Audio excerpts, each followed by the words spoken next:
जय तुझ राजपाट कुछ चाहिए हमरा इधर ले ध्यान।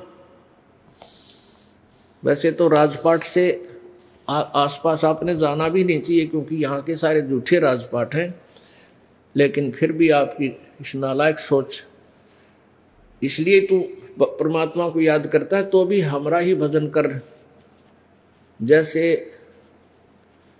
रावण ने काल की भक्ति की, काल की यानी उसके पुत्र तमोगुण शिव की, उससे सिद्धियां प्राप्त की, तप से राज्य भी प्राप्त हो गया, लेकिन वो राज उसके पास नहीं रह सका।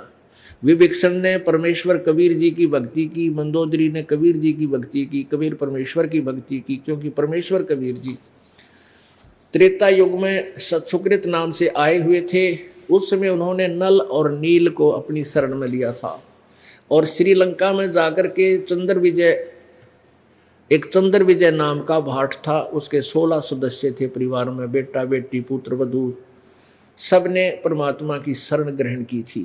चंद्र विजय की जो पत्नी थी कर्मवती, वह भाटनी, वो मंदोदरी रानी के पास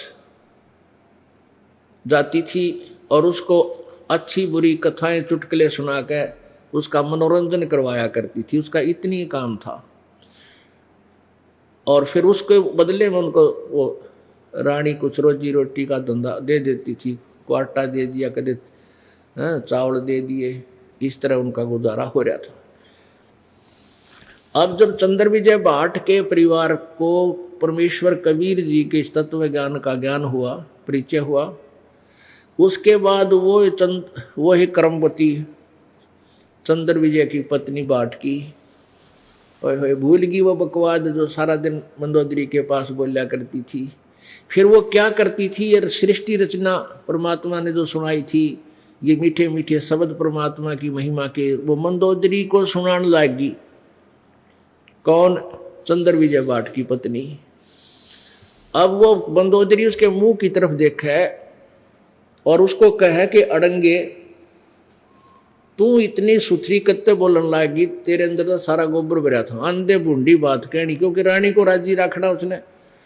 यानी जो पहले जब तक हम भक्ति भाव में नहीं थे, जो बेउदी बातें करे वो अच्छा लगा करता, तो अब उसने वो बात सुहावा नहीं,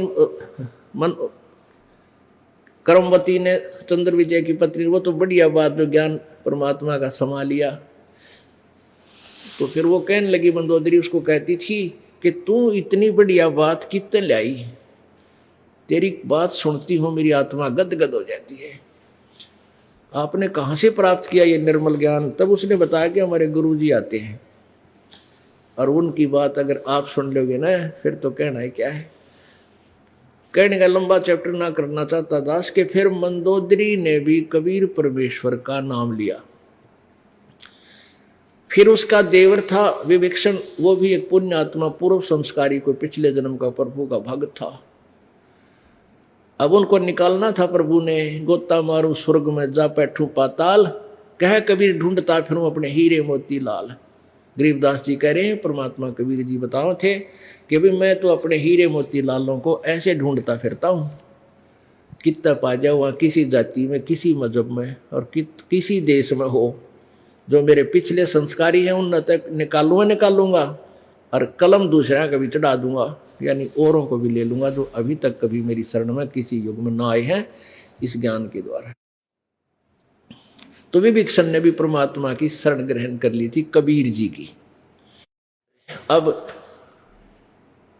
जिस राज्य को रावण रखना चाहता था और काल प्रेरणा से काल की भक्ति से प्राप्त किया था, उसको रावण नहीं रख सका, वो लंका भी विभीषण को मिली।